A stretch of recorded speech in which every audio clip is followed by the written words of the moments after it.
it out here. No, just kidding. You may know me from Torchwood or the Comic-Con special where some of you hated my belt. Yes.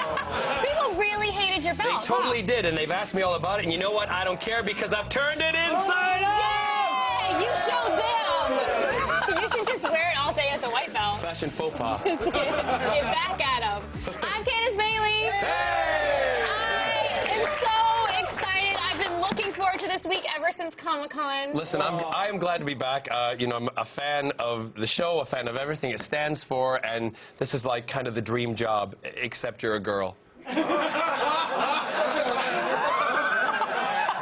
was like, oh, he's so sweet. Oh, okay, there it is. I'll forget. I'll let that one pass. Don't worry. All right. Well, we're very excited to have you. I'm excited to be here. Don't you worry. Now it's time to see what the internet has to offer. We are going around the net. Hey.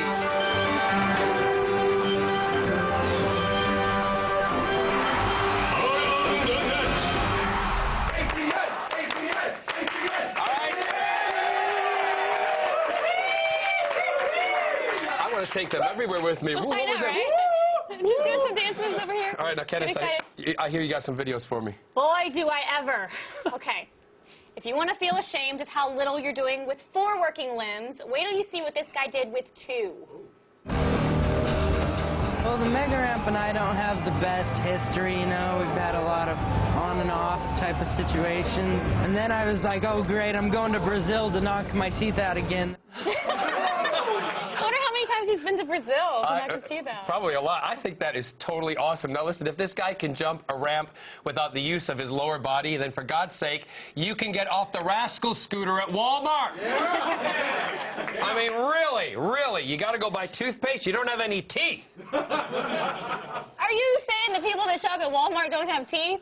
These might not be real. Are they fake? No, they're real. You have veneers? No, they're totally real. Trust me. I'll show you later. Okay, now I have a really good video for you guys. There was no double entendre there, by the way. I like this girl more and more. She picks up on it. Anyway. As I was saying, I got a really good video for you. It's a Korean drummer with an interesting performance of the Sinatra classic, My Way. And there is no way you can watch this video without smiling. I love it.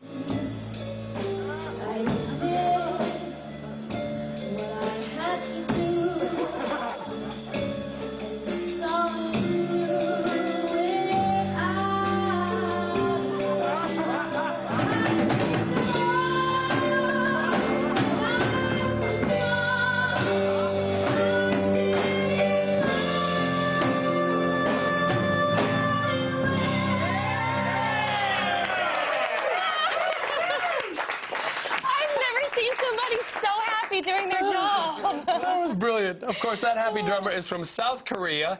Here's his North Korean counterpart. Oh, shut up. It's true.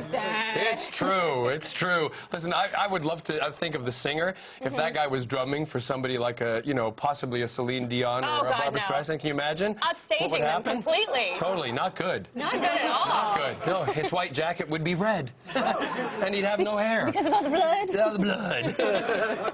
Okay, and finally, there's nothing like cruising along the water in a speedboat like a pimp. Of course, the water also likes to weigh in on things from time to time.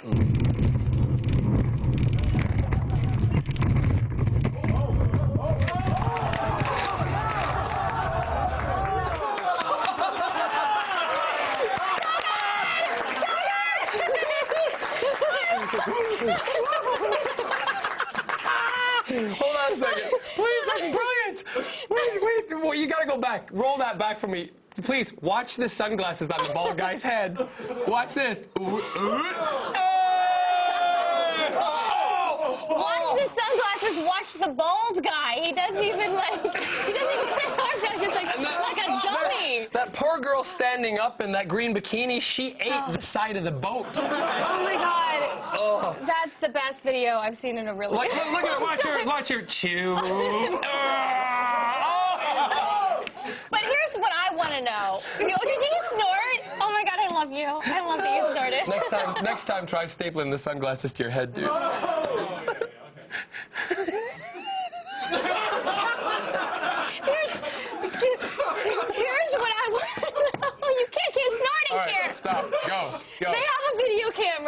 They're filming themselves on a boat, but nobody's looking at the camera. Nobody's acting like the camera's there. What are they doing? It's like a bad adult film. They're just trying to be cool. All right, okay, no, if you can go quickly with me on this in the gallery, because they think they're cool, we're going to even show them up more. Go back and try to put some music to it. Just pick something, put some music to it, and let's see what happens. Ready?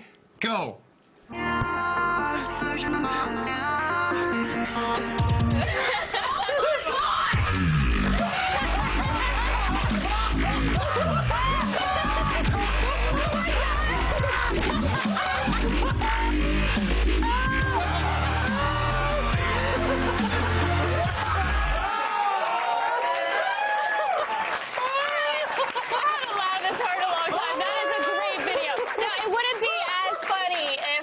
If they were actually hurt, but I heard that they're all okay, so we're allowed to laugh at that. Yeah. I heard. We would have laughed anyway. He tried so hard to get those bikini tops off those girls. It was hysterical. Next time, try alcohol. Yeah, alcohol does it every time. Yeah, you should know. You're snorting over here. I'm like drooling. It's a great show. Oh, my goodness. It's like a roller coaster. But now kids love comic books. Yes, but don't let your kids anywhere near what Blair Butler's been reading.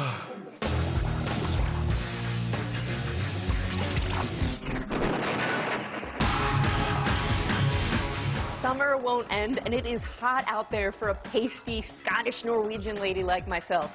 That is why I'm staying inside and reading comics featuring some steamy sex scenes. Oh, and also maybe the best new Batman villain of the last decade. If you loved The Dark Knight Rises but are tired of seeing Batman fight a familiar litany of villains like Bane and the Joker, you need to immediately run out and pick up the best book of DC's New 52, Batman, The Court of Owls.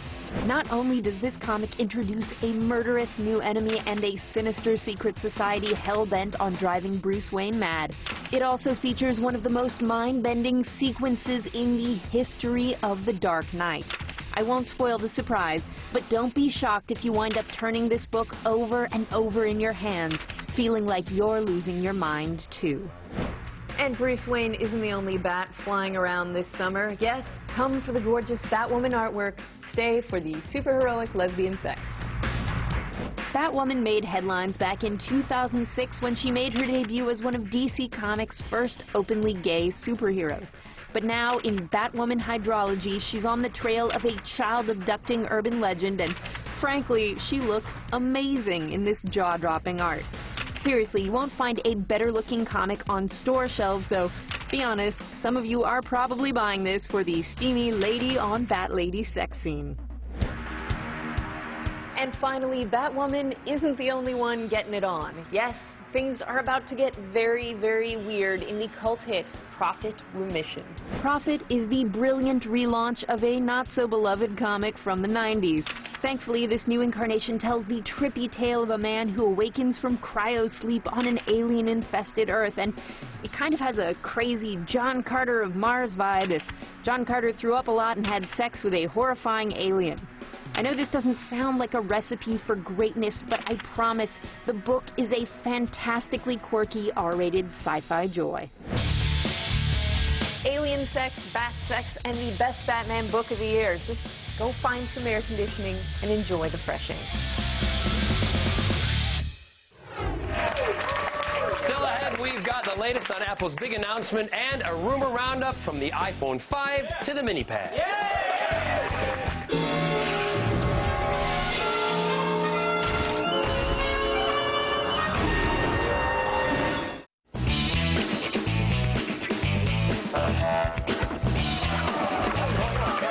Ladies and gentlemen, I have an announcement. Yes, okay, here's the announcement. It's an announcement about an announcement that was announced today. For an event happening next week that we all pretty much knew about already for months. Tech journalists around the world not working for Gizmodo all collectively gasped and squealed this morning when they saw this in their inboxes. It's the official invitation to Apple's iPhone 5 event in San Francisco next Wednesday. Although, really, that shadowy 5 underneath the 12 might as well be a giant dollar sign, both for Apple shareholders and for your upcoming credit card bill. Yeah, sadly, there were no hidden clues on the invite, or secret messages, or images of Steve Jobs that appear when you douse the paper in lemon juice. Just an ominous number 12 that looks like it's coming to kill you. Here's what's going to happen next week. Apple will show you a bigger iPhone. Whoa. No, not that big. There we go. And then you'll buy it. The circle of life continues. Personally, I have to say this is very disappointing to me because initially I read that announcement as 12 and a half. And that excites me. Hey, let's talk about Tom Cruise. All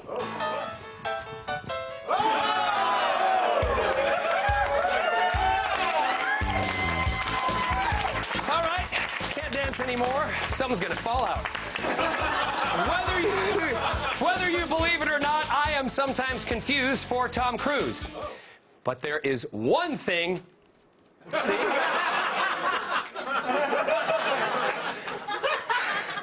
There's one thing we do not have in common. Only one. I can't see with these on. One of us is heavily involved in a religious group that had an intense interview process for a girlfriend, allegedly. Tom Cruise's marriage to Katie Holmes is over, and this month's Vanity Fair has an expose regarding one of the women that didn't get the part of Tom's wife, which, went to Katie Holmes. According to Vanity Fair, actress and church member Nazanin Boniadi was invited to New York for a series of special auditions. I've been to a few of those myself. Back in 2004, that included questions about how she felt about Tom Cruise. Now, she sensed that this was the beginning of an arranged marriage. Needless to say, she was found to be lacking and ultimately disciplined for letting slip to another member that she was up for the part. The punishment included scrubbing toilets with a toothbrush and digging holes in the middle of the night. I say nothing. Allegedly. Although Oscar-winning writer, director, and former Scientologist Paul Haggis, good Scottish name, has come out supporting the story, Scientology reps have denied it. In the meantime, I remain a fan of Tom's, and for some reason, I keep being recognized as Tom Cruise. I love Palm Springs. And now let's talk about shipping. Yes, it's defined as being super invested in seeing two fictional characters getting romantic. Examples include fans of Mulder and Scully and people who wish Clint Eastwood would sit on the chair. Recently, Entertainment Weekly asked the internet to vote for their favorite shipping couples and got a huge, huge response from fans of the show, Teen Wolf. It's an MTV series about a werewolf who is also a teenager. However, the fans weren't talking about the show's main characters. Instead, they were shipping a pair known as Steric, that's Styles and Derek, two supporting Teen Wolf characters who both happen to be dudes. I know. But EW deleted Steric's submission, saying that the relationship wasn't canon and also ignored other same-sex suggestions. The Steric fans went berserk, and even people who don't care about Teen Wolf thought this was pretty lame. After all, if we can't achieve equality in an internet poll about fictional characters, then the real world is pretty much screwed. So, EW ended up canceling the poll, but the site after Elton, woohoo, got inspired. They're now running a March Madness-style tournament to pick the internet's favorite fictional guy-on-guy pairing. Yeah! This week, in 2 rounds, Steric is facing off against Buffy the Vampire Slayer's Angel and Spike, one of whom I have kissed. But much, much more importantly, Arthur and Eames from the movie Inception are challenging the Doctor and Captain Jack Harkness. Oh, yeah. Oh, yeah. Hold on a second. I didn't even know the guys in Inception had names. I just called them the Third Rock from the Sun Kid and the guy with the girly lips. Compare them to this. Oh, yeah. Oh, yeah. Still ahead. Will a new, smaller iPad be unveiled, mini-pad be unveiled in next week's Apple press conference? I'm so confused now. Find out after the break.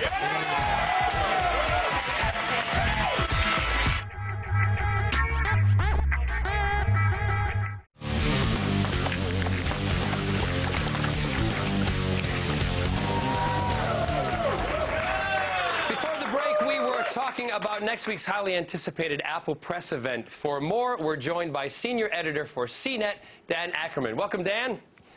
Hey, hey, what's going on?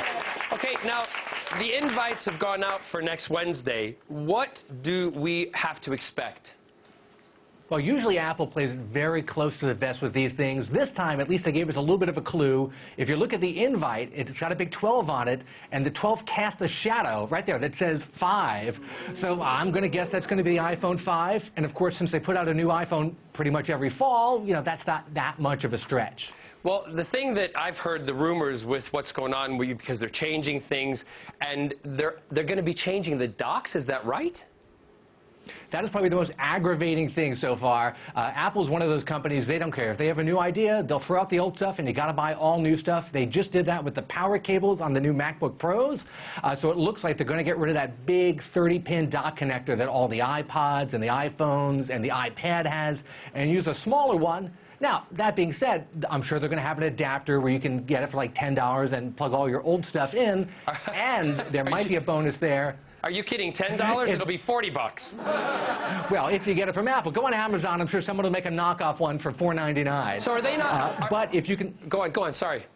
If you can plug your micro USB plug into that, like you can on pretty much any other phone on the planet, then I'll take that as a wash. I'll say that's okay. Okay, so here's this question. You know, I live both in the U.S. and in Europe at times, and the one thing that I've also heard the rumor, the reason they're changing this is not just because they're trying to do something different and to maybe reinvent the phone, but it's because of EU regulations that you have to make every phone in Europe plug in with the same adapter, and that's why over here we're having to change.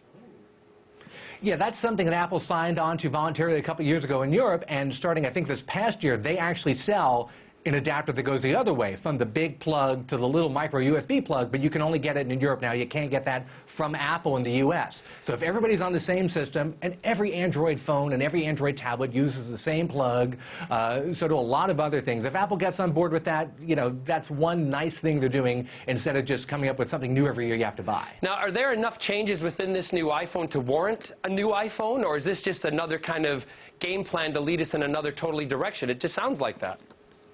You know, they kind of get stuck in this annual upgrade cycle where every year now they have to have a new iPhone, they have to have a new iPad. Do you really need to upgrade? Probably not, but from the leaks of different parts and stuff that we've seen, and I think we've seen a lot of leaked stuff this year, so that's good for us. It looks like it's going to have a bigger screen, because the little 3.5-inch screen on the iPhone was getting kind of old-fashioned. All the other phones have bigger screens now, so that's a big plus. And the big one, if you use it for surfing on the web and stuff like that, it probably will run on those faster 4G networks that every other big Android phone runs on. So that's another area where the iPhone is kind of behind the times. If they catch up with that, and you've got one that's 2 years old, you can get the new contract, then I say go for it. Doesn't it look like technology is going backwards, though, here? Because in the 80s, you know, when some of us were around for the first kind of cell phones, they were massive, and then they all became smaller, and now we seem to be going again from smaller, and we're going back to bigger. Is this going to be, again, you know, 5-10 years down the line, we're going to be going smaller all of a sudden? Oh, it's crazy. I see people walking around with these big Samsung Note phones that have 5-inch screens. It's basically like a small iPad, and you're just holding it up to your head like the Maxwell Smart Shoe phone. I think it's ridiculous. I go for smaller phones myself, but that's just me. Is there going to be possibly another event in October for Apple? You know, the other thing they're talking about is an iPad mini, a smaller version of the iPad, and that's because guys like Amazon with that Kindle Fire and Barnes & Noble with the Nook, they're the only guys who can sell a tablet that's not the iPad that people like. Those are smaller 7-inch tablets, so Apple is saying, hey, we got to get in on this game. Now, I will say, we have not seen nearly as much leaked stuff about this as about the iPhone, so I'd still take that with a grain of salt, but they could come back with October and say, we're just taking over the 7-inch tablet market. So you're going to have 3 things: the phone, the kind of mini pad, the regular iPad, plus your laptop, whichever one you choose to have. But so they're trying to corner the market, but what is it? Amazon are going to try to get out there first to release, is it a new Kindle? It's probably going to be at least one new Kindle, if not two. I mean, the Kindle is getting a little bit long in the tooth now. They need to add a backlight to it, so they'll probably have that maybe later this week, maybe next week, very soon. And I'm sure they're going to have an upgrade to that Kindle Fire, which is a cool $200 tablet. If you want to get a $200 tablet, that's a nice one to get. So if they get a nice upgrade to that right before the holidays, if you don't want to spend $500 on an iPad, that could be your alternative. Sometimes, I think there are too many gadgets sometimes. Some people say not enough, but for me, I think, one or two, that's about it. Dan, from CMET, thank you very much. Thank you. And now, Porsches and Jaguars and Lexus, oh my!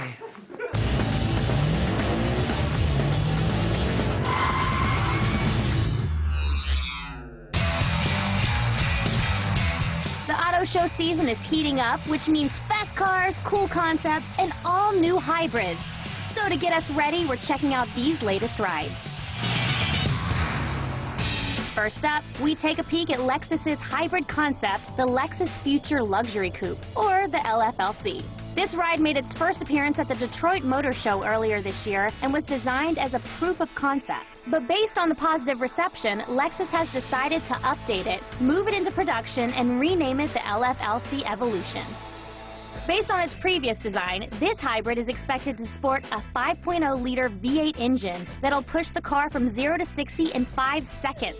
It'll rock about 500 horsepower and will be all-wheel drive. However, with speed comes a price. This concept car is expected to cost around $750,000 and probably won't see production until 2016. But we can expect to see more of this hybrid when it makes its official debut at the Motor Show in Sydney next month.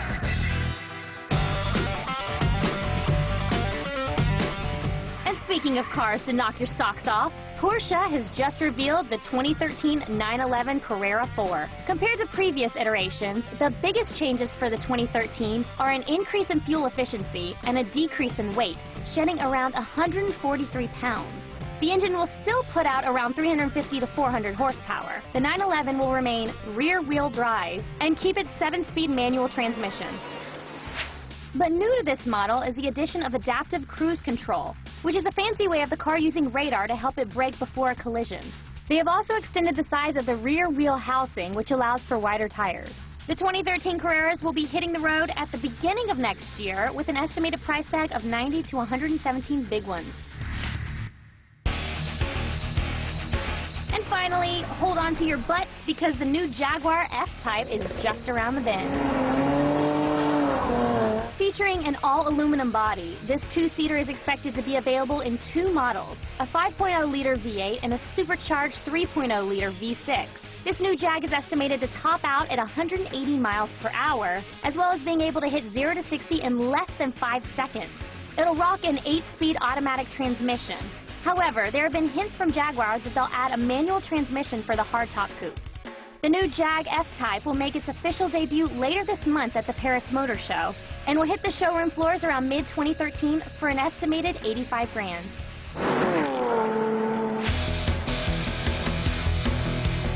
Hey, if you've got a need for speed and style, we've got the rides for you.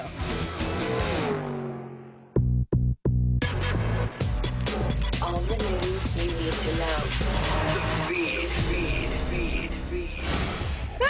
Oh, you weren't supposed to see me coming in. Oh, I messed it up. Oh, well. Hey, guys, there is a lot going on in the world. Here are your top stories. Let me get my shoes on. Let me take my glasses off. All right, there you go. The hacker group AntiSec is claiming that the FBI has been tracking American citizens using data collected from Apple devices and has released 1 million identifying numbers it claims came from an FBI agent's laptop. I know. The group says that when they hacked the laptop, they found over 12 million IDs, along with personal information like usernames, device names, cell numbers, and home addresses. Meanwhile, the FBI released a statement denying the whole thing and saying that no federal laptops have been compromised. However, a few notable sites like CNET and MacRumors.com have confirmed that the IDs posted are in fact legit. Now, before you start fashioning a tinfoil hat, realize that this type of data is typical for the kind of information app developers would collect to deliver push notifications. So it seems most likely that the info originated there. Though it's still troubling that such personal information can be accessed without our consent, whether it's by the FBI or by a rogue group of hackers. Am I right? I know. Now, the White House has finally released not one, but 2 top-secret beer recipes after numerous campaigns and petitions urged Obama to make the special brew available to the public. The recipes for a honey porter and a honey ale were made available on the official White House blog post titled Ale to the Chief. As far as historians know, this makes Obama the first president to ever brew alcohol on the White House grounds. USA! USA! USA! Thanks. What are you saying over there? USA! You can't say USA because you're not from here? No, I can.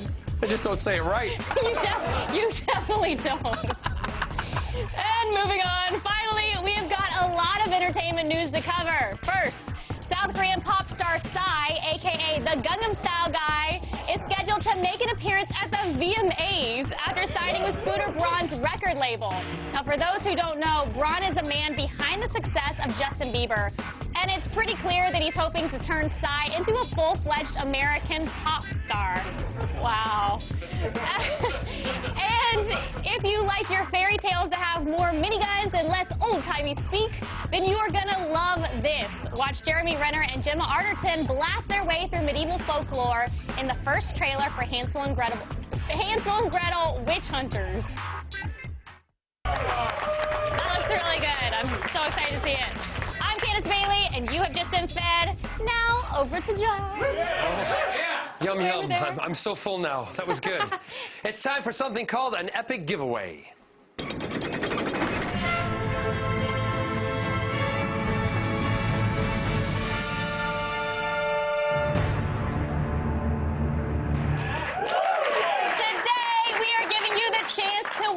This Tiki Gaming PC, courtesy of the guys over at Falcon Northwest. It has got 8 gigs of RAM, liquid cooling, Blu-ray, and was given a 5 out of 5 by our very own Matt Myra. I'm jealous. 5 out of 5. Nice. Yeah. To enter, visit our website at g4tv.com/epic giveaway. Get your entry in between now and Wednesday, September 5th by 3 p.m. Eastern to be eligible. We'll announce the winner right here on tomorrow's show. Yes, we will. Stay tuned. Wrestling diva and winner of Stars Earned Stripes, Eva Torres, will be here live when we come back.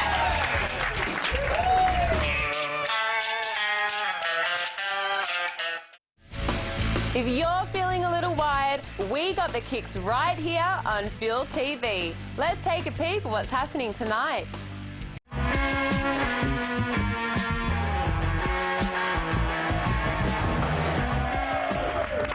Our next guest could snap a man in half. That's why I let Candace handle the interview. Here's Eve Torres winning last night's Stars Earned Stripes finale. You ready? Eve, engage your 6 red targets. Nice. They're killing it. Proceed to the bridge and your last set of targets. Nail him. Kill it! One more! Woo! Unbelievable! Go, go, go!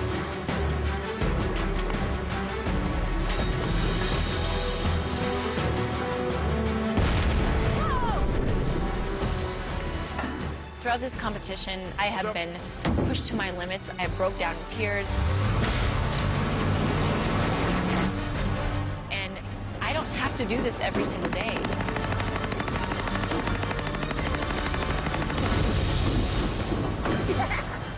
Please welcome Eve Torres. Okay. First off, congratulations on your huge win on Stars Earned Stripes last night. That is amazing. How excited are you? So excited. So much fun. I'm glad I can finally tell people because I've been holding this in for a whole month. Not even my parents knew. A whole month? Yeah. Well, actually, 2 months. 2 months. 2 months. You haven't been able to tell anyone. No. So they've just been watching, and just keep watching. I don't think I could keep the secret. I think I would have to tell someone. It was really hard. You had to sign your life away, huh? I did. Okay. Yeah. Well, is this proof that our armed forces should be recruiting from the WWE? I don't know about that, but I will say, I would say yes. I mean, since I'm the toughest thing out of the WWE, Yeah. But you know, I had some serious competition on that show. To be fair, when I went in, I'm thinking, okay, like, you know, I'm a WWE diva. I compete in the ring. I do some kind of crazy stuff, but I had no idea what I was getting myself into, to be honest. I really didn't. But, you know, I was up there against Olympic athletes, Terry Crews, who's just a beast. He's like former football player. And so I was a little intimidated going into it. Yeah. But I think I had the right approach the whole way. Well, I mean, being in the WWE did give you an edge, though.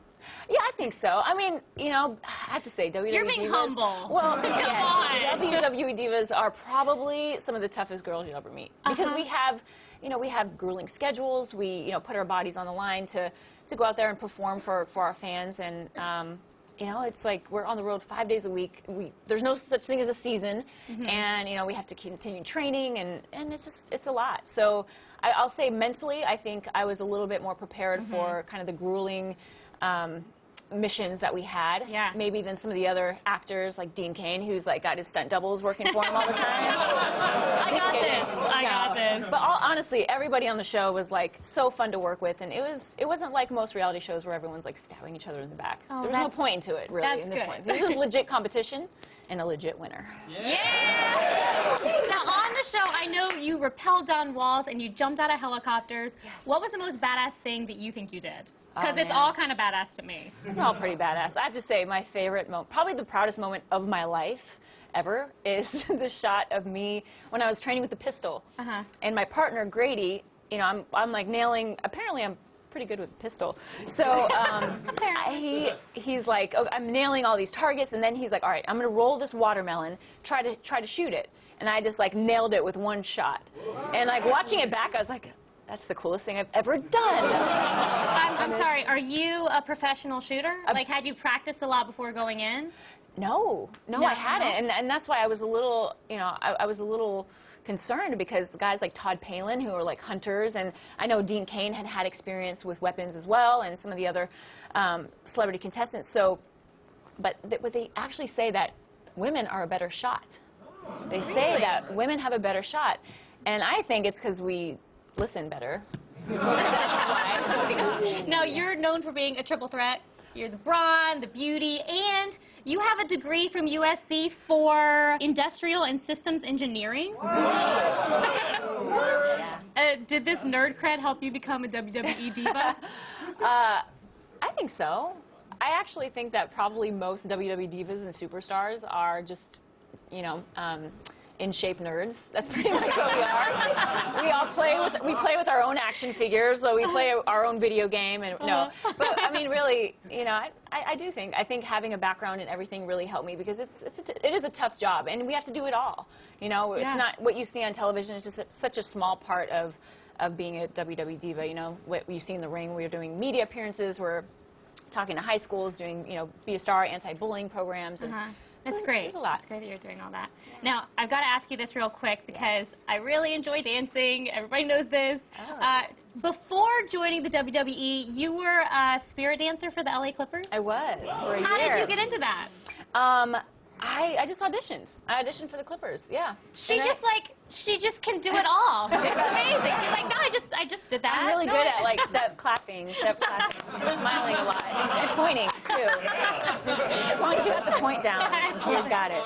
Now, what would someone like me have to do to become a WWE diva? Candace, you know what you have to do? Serious question. Candace, you have to embrace being hated. So you have to make people boo you if you know. And that's hard because everyone loves Candace. How can you not love Candace? But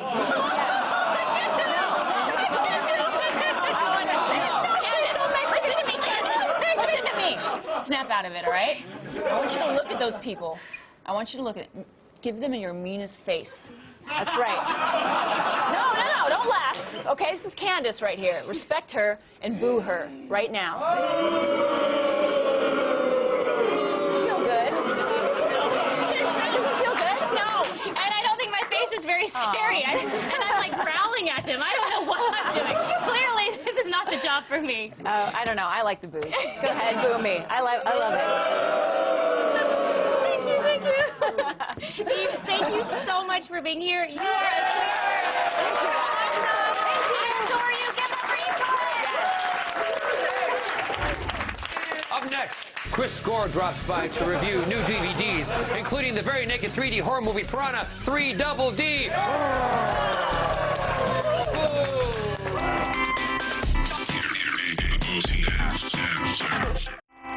Tomorrow on Attack of the Show. Football season starts tomorrow, and we're kicking it off with Anchorman's David Koechner, who's dropping by to learn us up on some good old fantasy football smack talk. Then Matt Meyer rates Samsung's Series 6 Smart TV. It's got Skype, 3D, and internet. But is it a 5 out of 5? We'll let you know on Gadget Prime. And we'll help you keep track of all the new fall shows with the Buddy TV Guide and Frequency in an all-new app. It's Attack of the Show tomorrow at 7. That all looks good. Don't miss it. You know, I like shiny round things as much as the next guy, but I especially love it when they have movies on them. Hey! Thankfully, Attack of the Show has its own DVD keeper.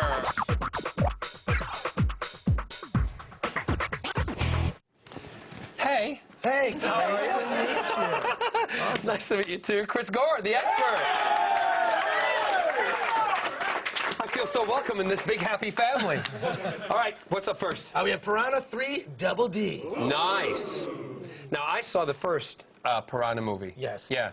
Yes. What is this? Well, tell us a little bit about this one, because it looks pretty much the same. Pretty much the same, except the difference in this is the Piranha are, they're not digital. They were digital in the first one. In this, they used kind of puppets and animatronics. And also, tons of cameos in this, like the last one. These just insane. I mean, you got Gary Busey, David Koechner, Paul Scheer, David Hasselhoff is in it, playing himself. Which is good to see David Hasselhoff get cast as himself. Okay. They could have gotten any other actor, but they got David Hasselhoff to play David Hasselhoff. Now, when I kind of liked the first one, right? Because it was just over the top and outrageous. The one thing that did kind of bother me, though, was at the end there was a whole sequence. Normally you get fish floating in front of you, you get kind of things scaring at you, woo! But there was an appendage, and it floated around in front of you for a very long time. Now, me of all people, I don't mind, but that really made me want to throw up. It was good in 3D, right? You like the 3D. The 3D in this is even better than the movie itself. But yes, that appendage, yes. It was difficult for some of us. On that note, on that note, the bottom line? Bottom line is rent it. A lot of great stuff on there. And appendages like you've never seen them. Okay. What's the next one? Safe. Oh. Oh, this looks good. It was exactly this one, and I really liked it. Oh, you did?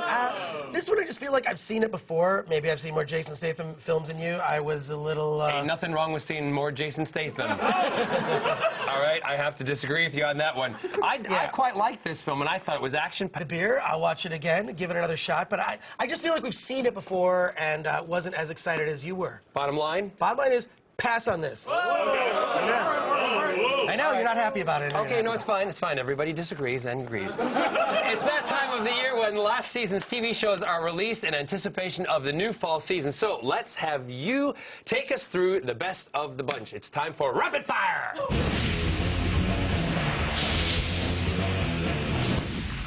All right, Chris, I'm gonna give you 45 seconds, okay? You ready? Yes. Here we go. On the clock to get through as many as you can. Ready, steady, go! Boardwalk Empire Season 2, not to be missed. It's the most bizarre violence you've ever seen.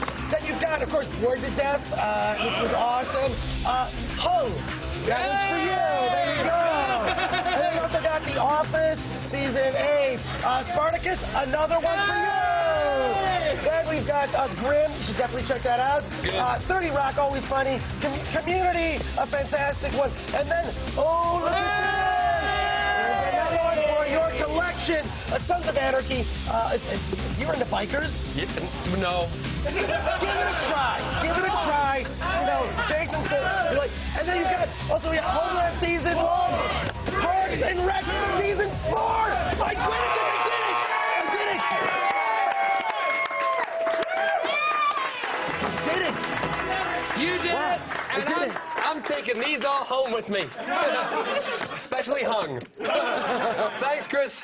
For more gore, check out this one. Yeah, the one with the red light, John. Check out his Pod Crash podcast on iTunes.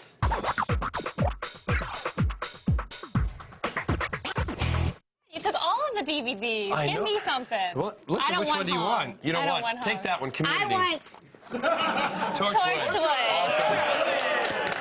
Awesome. You know, the guy right there, he's pretty good. He's pretty sexy. Yeah, so I'm Here's back. gay. Thanks to our guests, Eve Torres, Chris Gore, Dan Ackerman from CNET, and the lovely John Berman for hosting with me. See you tomorrow. Good night.